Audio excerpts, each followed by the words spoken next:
Good morning, everybody.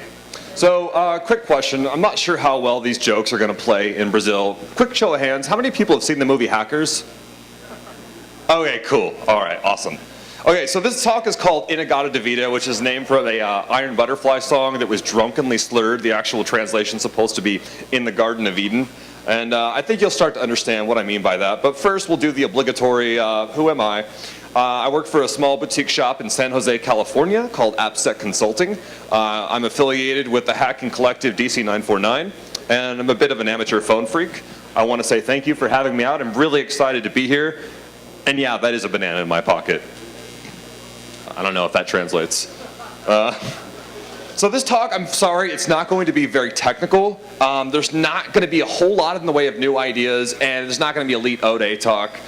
So if you're looking for that, I'm sure they're going to start serving cerveja soon. So, okay, but I will include a couple things that'll make it worth your time. So basically the idea is I want this to kind of be a freak show slide deck where it's going to be like awesome and scary things that you're going to find on the internet by way of CDMA modem backends. And at some point I'm going to request that we stop recording because there's a couple things that I want to make only for You Shot the Sheriff, and I don't really want this on the internet. And I would just ask that you not, there's certain slides I'll let you know, and please don't put that on the internet. And I hope it's funny, so bear with me. So we're going to step into the Wayback Machine, and we're going to go back in time to when I was a little kid. And I always had these ideas of what hacking was and who hackers were.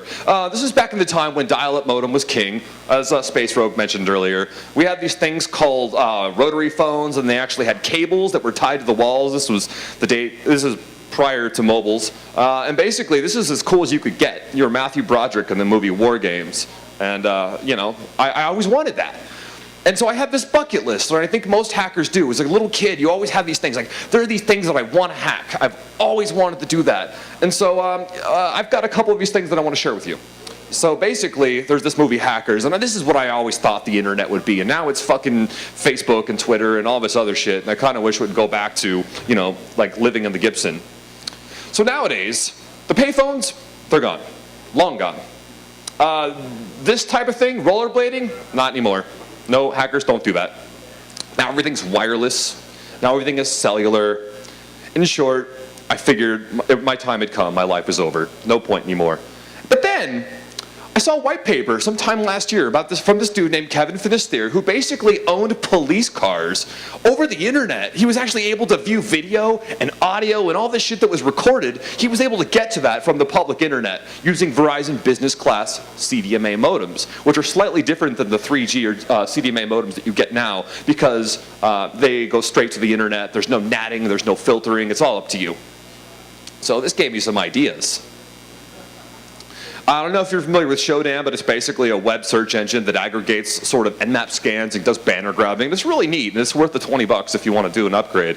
So I did a hostname query for MyVZW, which is specific to Verizon business class CDMA modems. And at this point, there's just thousands of results. Like, there's just too much shit to actually go through. All of it's interesting. There's like a lot of really cool crap on there. It was a lot like Hackers the movie. So, as I mentioned, there's no natting, there's no server-side filtering. It's up to you to provide security. It's available from the public internet, and most people that deploy these don't realize that. So, more often than not, these devices have embedded CDMA modems. They're purpose-built, so it's cheap because it only does one thing, and allegedly it does it really well. And because it's cost-driven, there's limited functionality, which basically means there's no room for log files. So, whatever you do on there is likely to go undetected. These are high availability devices that were basically designed to replace analog modems. You know, so if you live out in the rural nowhere and you need to power an ATM machine or something, more often than not, you'll use CDMA modems rather than trying to lay copper over analog stuff. And security, they don't even care at this point. So, like in the movie Hackers, if you want to be elite, you gotta perform righteous hacks. None of this accidental bullshit. Let's see.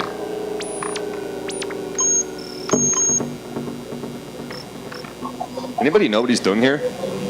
Basically, in the 90s, they didn't realize it yet. This is SCADA. He's actually hacking SCADA systems. You know, we laughed then, like, oh, right. What's up? Like, you can actually do this, turn on the sprinklers in a school. But I'm here to tell you that nowadays, that's probably fairly accurate.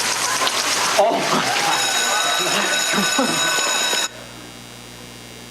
Okay, so there's lots of SCADA on Shodan. There's like thousands. Like seriously, they want to spread a lot of FUD, fear, uncertainty, and doubt about all the SCADA hacks that are possible. But seriously, it's as easy as a quick Shodan search. So here's a couple slides that go over. There's like tank management systems for various gases, and if you wanted to be really evil, you could probably cause the ship to blow up. There's solar power, so you could very easily turn off someone's power to their house.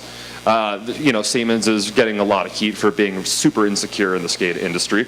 And then I don't even know what the hell this is, but it looks neat. Noise monitoring, I don't know, it was a cool slide. And then there's the phase ID server. Again, I don't know what this is, but it sounds neat, so I went ahead and threw that in there. And then you've got access telemetry gateways. So a lot of times when you find these devices, you can actually figure out where they are because there's GPS integrated. And you do a quick Google Maps query and you know exactly what they're talking about. This slide right here is a gas station gas tank monitoring system. So if you're curious about how much gas they've got down at the Valero and what the cost is likely to be, you can kind of look it up over the internet. So I'm looking around, you know, throwing commands at it. I don't know where it is or what it does or anything. It's like choice. It's just beautiful. Okay, like 4 hours. I'm just messing around in there. Finally, figure out, and it's a bank. Right? Okay, wait. Okay, so it's a bank. So this morning, look at the paper.